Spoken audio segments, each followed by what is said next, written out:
तो tactical slogan के level तक तो बात आती है, आपको एक्शन स्लोगन देना पड़ेगा ना कि 7 दिन मुंबई बंद कर देना, बैरिकेड्स खड़े कर देना है, गोदियों पर बंदरगाहों पर हथियार नहीं लादने, एक एक सैनिक के घर तक पहुंच करके कहना है कि अंग्रेजों की तरफ से लड़ने मत जाओ।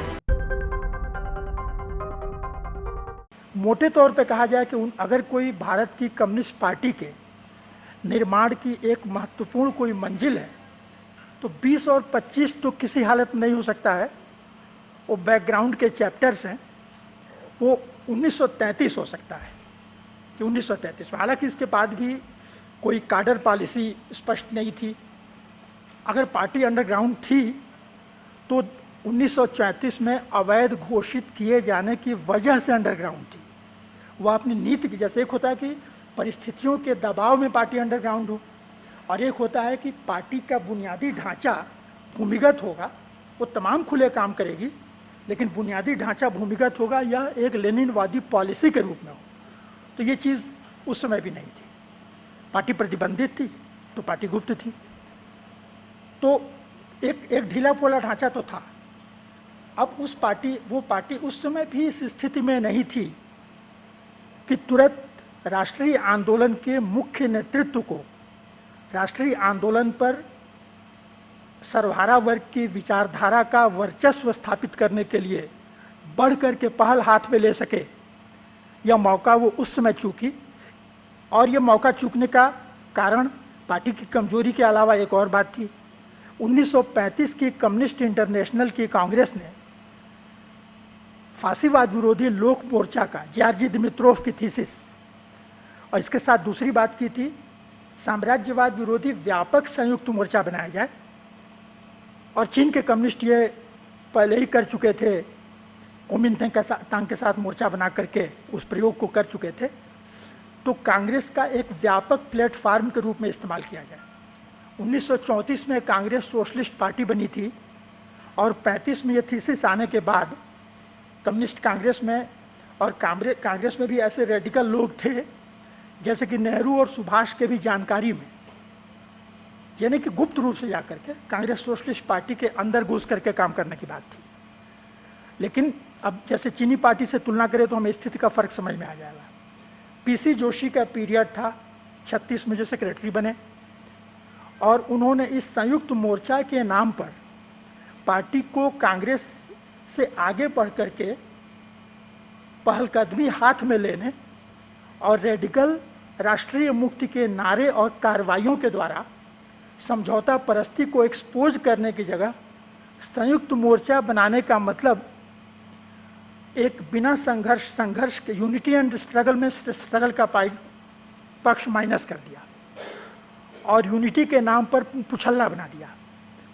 और कांग्रेस, ये सुनहरा मौका था। 37 में कांग्रेस चुनाव लड़ी, कितने राज्यों में, 2 राज्यों में कितने मुस्लिम लीग और यूनियनिस्ट पार्टी कौन थी उनकी सरकार बनी, 9 राज्यों में कांग्रेस की बनी। और 1 साल के भीतर अंग्रेजों ने इतनी कुशलता से वो काम दिया था राज्यों में बनी हुई, प्रोविंसेस में बनी हुई इन सरकारों को, कि लॉ एंड ऑर्डर के नाम पर जो काम इनको किसानों के साथ और मेहनत कशों के साथ करना पड़ा, बुरी तरीके से बदनाम हुए, बुरी तरीके से। और कम्युनिस्ट पार्टी पीसी जोशी के नेतृत्व में उस समय व्यापक संयुक्त मोर्चा, और वो बढ़ाते बढ़ाते वहाँ तक ले गए कि बोले कि कांग्रेस तो हम लोगों के पिता के समान है, हम कम्युनिस्ट कांग्रेस की संतानें हैं। 1943 में जो पहली कांग्रेस हुई थी उसमें गांधी वगैरह की भी तस्वीरें रखी गई थी उस पर। तो पीसी जोशी की जो लाइन आई वो पूरी तरीके से जिस समय की गवर्नमेंट ऑफ इंडिया एक्ट के अंतर्गत 11% लोगों का मताधिकार के अंतर्गत कांग्रेस ने अपने ही नारे से नाटकीय तरीके से पलटते हुए, जिसे गुलामी का दस्तावेज कहा, उन्हीं शर्तों को स्वीकार करते हुए चुनाव लड़ा और 2 साल तक लोगों पर लाठियां चलवाई, बुरी तरीके से बदनाम हो गई। उस समय एक पहलू की बड़ाई आपको सीपीएम के इतिहास लेखन में, सीपीआई के इतिहास लेखन में मिलेगा कि कांग्रेस सोशलिस्ट पार्टी की में शामिल होने की नीति कितनी शानदार थी कि उसमें पूरा का पूरा केरल में नंबूदिरीपाद गोपालन वगैरह बहुत सारे लोग कम्युनिस्ट बन गए। वो लोग पहले सोशलिस्ट थे, फिर वो लोग कम्युनिस्ट बन गए। ठीक है, अगर मार्क्सवाद में थोड़ा भी दम होगा तो जैसे आप देखें कि एक बहुत ही कमज़ोर किस्म का कोई मार्क्सवाद का जानकार भी किसी व्यक्ति को प्रेरित करके और मार्क्सवाद की दिशा में आगे बढ़ा देता है, तो ये भूमिका किसी की हो सकती है। कांग्रेस सोशलिस्ट पार्टी में कांग्रेस के जो कम्युनिस्ट काडर जो काम कर रहे थे और कतारों का जो चरित्र था, ये हमेशा नेतृत्व और नीतियों की बात हो रही है। कतारें अपनी पवित्र भावना के साथ लोगों के बीच काम कर रही थी। उसका लंबा इतिहास है कि किस तरीके से, जैसे कि ढेर सारे कम्युनिस्ट, इनको यूपी, ईस्टर्न यूपी और बिहार में अंग्रेज़ों के समय से ही, वहाँ पर एक जाति और होती है दुसाद, तो कहा जाता था चमार दुसाद।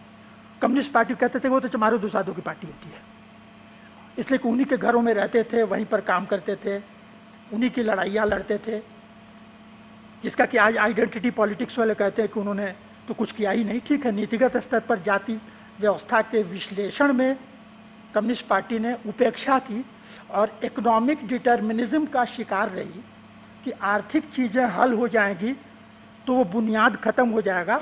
लेकिन प्रैक्टिस में जो आरोप पूरे कम्युनिस्ट आंदोलन पर लगाया जाता है, ये चीज़ें हुई हैं 65-70 के बाद। सीपीआई सीपीएम के नेता भी बड़ी बड़ी पारंपरिक आडंबरपूर्ण शादियाँ, जातिवादी देख करके अरेंज्ड मैरिज, दहेज, और बिहार में कम्युनिस्ट नेता के घर में 25 नौकर, सामंती ठाट बाट, ये चीज़ें बाद में हुई।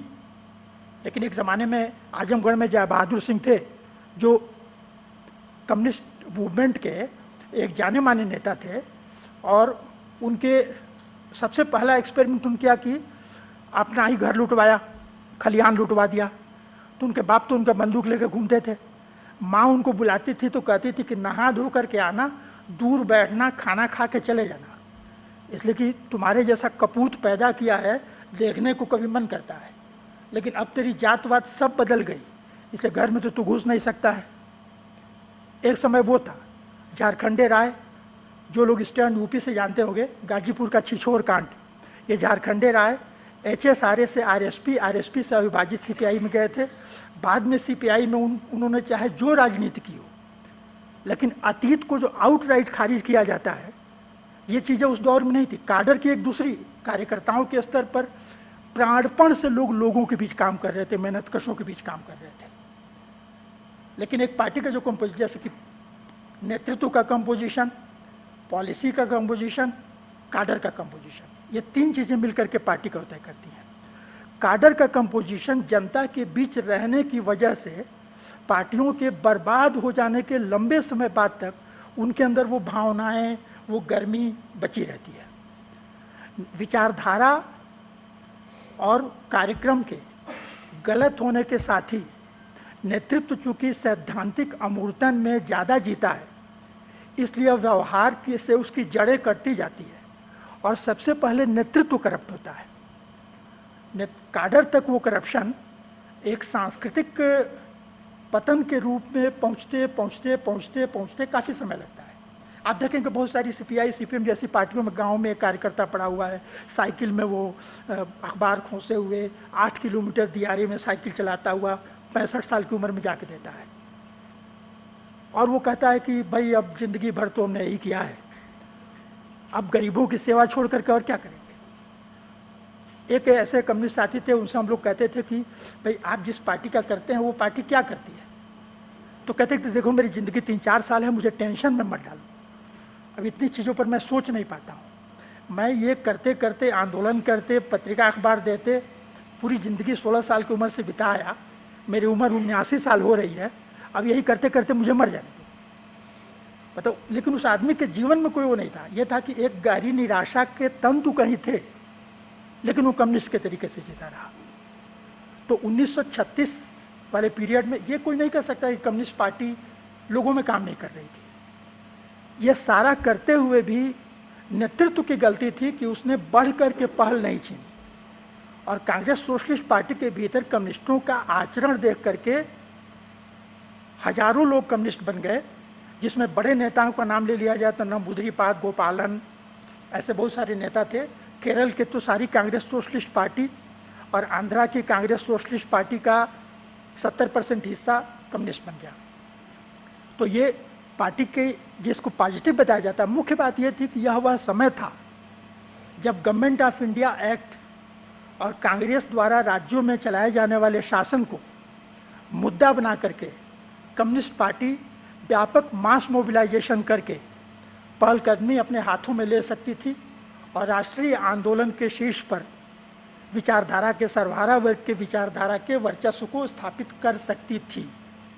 लेकिन उसने लकीर की फकीरी के समान साम्राज्यवाद विरोधी व्यापक संयुक्त मोर्चे के नारे को पकड़ा, कांग्रेस का व्यापक प्लेटफार्म के समान इस्तेमाल करने की बात की और उसमें पीसी जोशी के पूरे पीरियड में पार्टी ने अपनी पहलकदमी छोड़ करके और पार्टी को कांग्रेसी नीतियों का पुछल्ला बना दिया।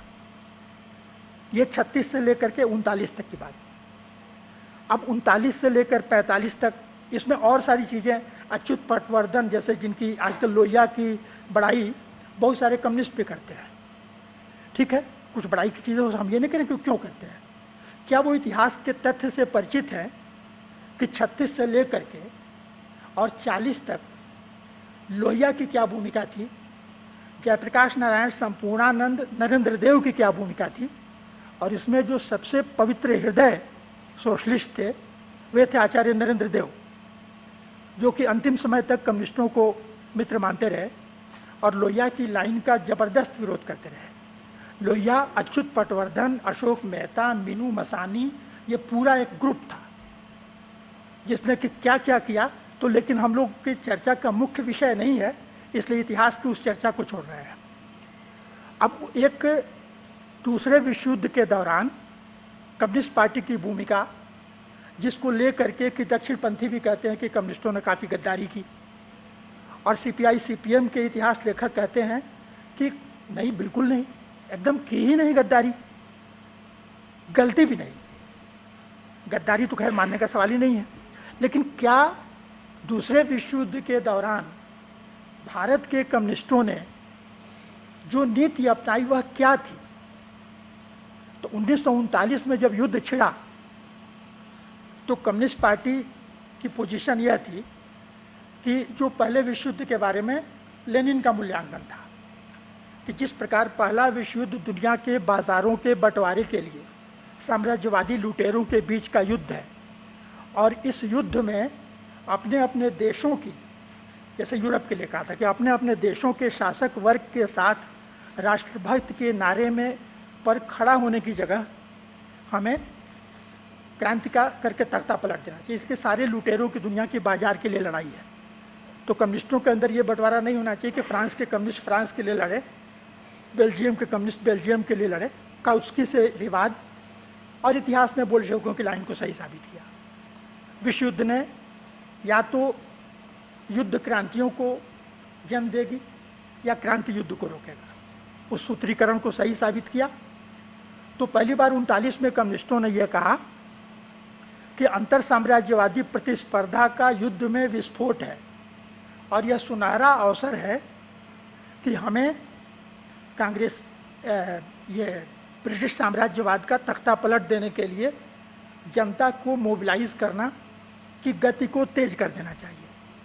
लेकिन जनता को मोबिलाइज करने की गति को तेज करने के लिए कोई एक्शन स्लोगन, जैसे होता है कि strategic slogan, tactical slogan, action slogan, तो टैक्टिकल स्लोगन के लेवल तक तो बात आती है, आपको एक्शन स्लोगन देना पड़ेगा ना कि 7 दिन मुंबई बंद कर देना है, बैरिकेड्स खड़े कर देने हैं, गोदियों पर, बंदरगाहों पर हथियार नहीं लादने हैं, एक एक सैनिक के घर तक पहुंच करके कहना है कि अंग्रेज़ों की तरफ से लड़ने मत जाओ।